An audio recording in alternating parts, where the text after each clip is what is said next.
Seja com Lula ou Bolsonaro, o setor de açúcar e etanol vão sofrer. Bem-vindo ao canal Top Ações. Essa é a narrativa que está rolando no mercado e a gente vai entender o real risco para esse setor, focando um pouquinho mais na Cosan, beleza? Já deixa o like nesse vídeo e vamos acompanhar então o que o mercado está dizendo. Segundo o mercado, o setor de açúcar e etanol enfrentará céu nublado no Brasil com as eleições presidenciais. Então, primeiro a gente vai narrar aqui a questão do Bolsonaro e depois do Lula, tá? Então, a indústria aqui do etanol e do açúcar, ela vinha em forte recuperação na pandemia, vinha a níveis recordes, o açúcar batendo recordes aí de cotação internacional, o etanol também acompanhando a gasolina, tudo muito favorável, né? Até deram uma redução aí recente, mas ainda estão a bons preços.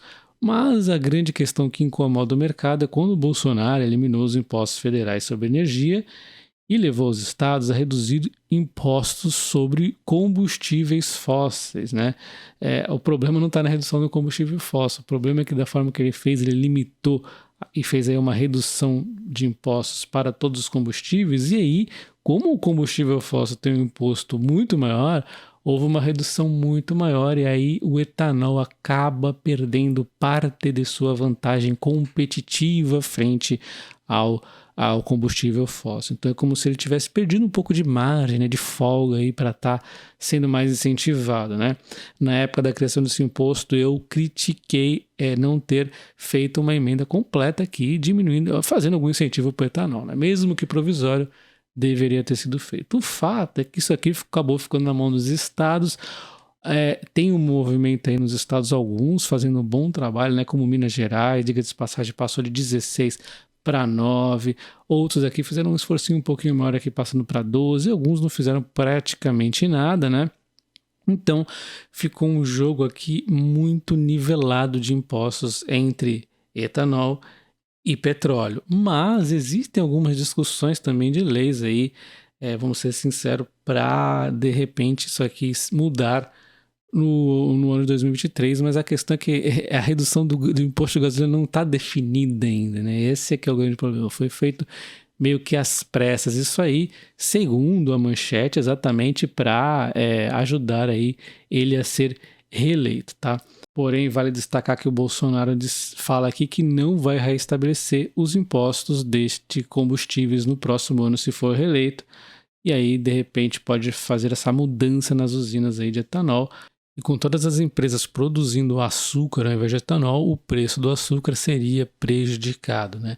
Mas isso num cenário onde a gente nem sabe se realmente vai acontecer de não ter um incentivo aí no etanol, né? Nós estamos aqui apenas tirando uma foto do que acontece atualmente.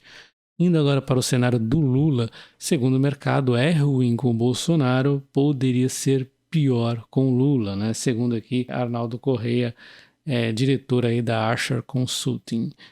Porque se o Lula vencer, ele prometeu mudar a política de preço de combustíveis na estatal Petrobras e reduzir os preços da gasolina, causaria o mesmo efeito, né, de que nós acabamos de ver da redução do imposto, só que muito mais sério, né, porque aí a margem seria ainda mais corrompida, como nós vimos no passado, quando a Dilma Rousseff, de 2011 a 2016, trouxe estragos no setor sucroaleiro, já que manteve os preços da gasolina artificialmente baixos para conter a inflação, a margem do lucro do etanol caíram juntamente com os preços globais do açúcar, né?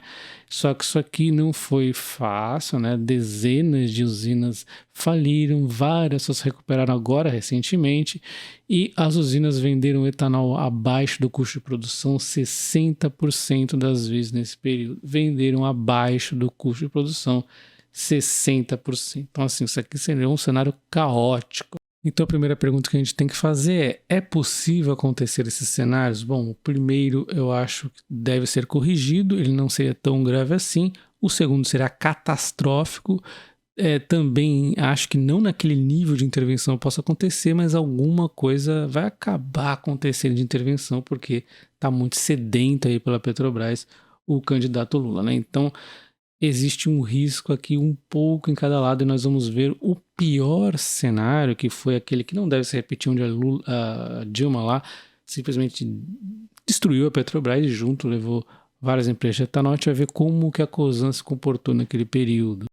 Então primeiro vamos por lá do o Banco do Brasil de amarelo, a Cosan aqui de verde e os candles aqui é a Petrobras, para a gente ver que desde o início de negociação da Cosan, que é a empresa mais nova aí, né, nós temos 1.522% de valorização na Cosan, 1.470 do Banco do Brasil e 700 da Petrobras, mesmo com a alta de Banco do Brasil e Petrobras recente e a queda da Cosan, ela vem ganhando aí em valorização, tá? Isso aqui desde 2006, aproximadamente 2005, fim de 2005, quando a Cosan entrou aí em negociações na bolsa, tá? Então a gente vê que ganhou aí a Cosan, já mostra que ela é boa o suficiente. Vamos tirar o Banco do Brasil e vamos comparar ela mais aqui com a Petrobras, tá? Então a gente vê aqui que teve um momento de alta aí, né? Teve aquela queda da crise, da bolha, né? Logo na sequência todas as ações se recuperaram, as commodities foram muito bem, Petrobras, Cosan. E aí começou as intervenções, aquela crise que o mundo até que estava indo e o Brasil estava numa crise particular da Dilma, né? Onde as bolsas de valores aí foi muito ruim e a Petrobras quase foi à falência, né?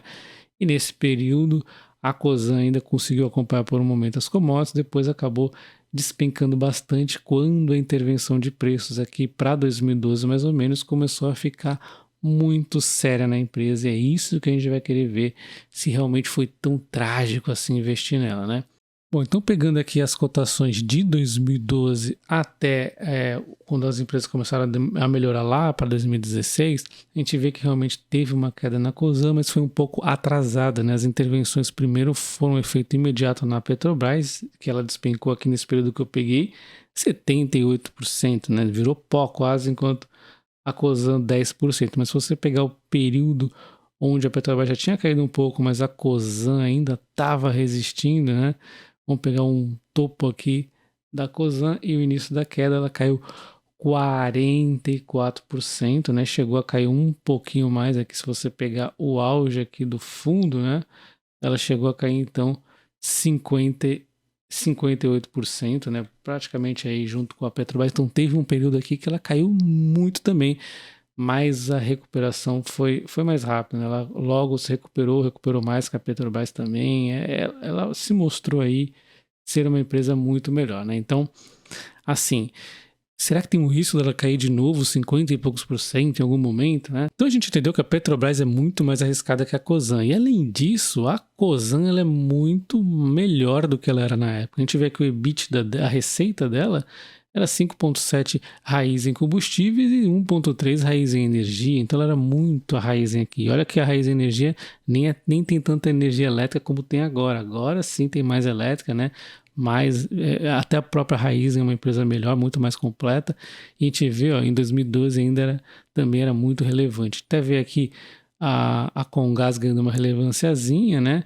E temos aqui de amarelo a Rumo e quase nada aqui a Radar, a empresa que ela vendeu em 2017 por 1 bilhão, depois recomprou, foi 2016 eu acho, e depois recomprou agora em 2021 por 1 bilhão e meio, sendo a majoritária, né, gestora de terras agrícolas. Então a Radar também voltou aí a compor o portfólio. Tem muito mais, temos a Move, temos a Comgás muito maior agora, temos a Rumo maior também, muito mais ajustadinha nesse momento. Nós temos aí uma empresa muito mais completa, como a gente pode ver aqui no EBITDA dela, né, que hoje é de 4,1,5, onde a gente tem a Raizen muito bem, a Rumo, a Compass, a Move, a parte de Cosan Investimentos, né, temos aqui todas essas frentes, né, e inclusive vai entrar a Vale, né, enquanto em 2013, né, nós temos aqui uma EBITDA de 1,1, tá, então uma diferença muito significativa. 2012, então, maior ainda a diferença. Temos de alavancagem, tá coincidentemente exatamente nos mesmos 2,4. A diferença é que agora a empresa ela vai se alavancar um pouco mais, se bem que ela vai usar os dividendos, enfim, tá toda aquela questão que eu já expliquei, né, da aquisição da Vale, mas sem a aquisição da Vale nós estamos com endividamento igual. Então isso nos mostra que a Cosan ela resistiu muito melhor do que a Petrobras no passado e agora está muito mais preparada para resistir melhor ainda. Então comente se você sente-se confiante com a Cosan, e ainda hoje eu farei um vídeo mostrando os dividendos e o preço teto da Cosan para 2025 e 2026 para membros do canal, beleza? Então considere se tornar membro do Top Clube. Eu vou fazer esse vídeo ainda hoje, mas vai ser um pouco tarde, mas vai sair. Deixa o like nesse vídeo, um abraço e até o próximo. Valeu!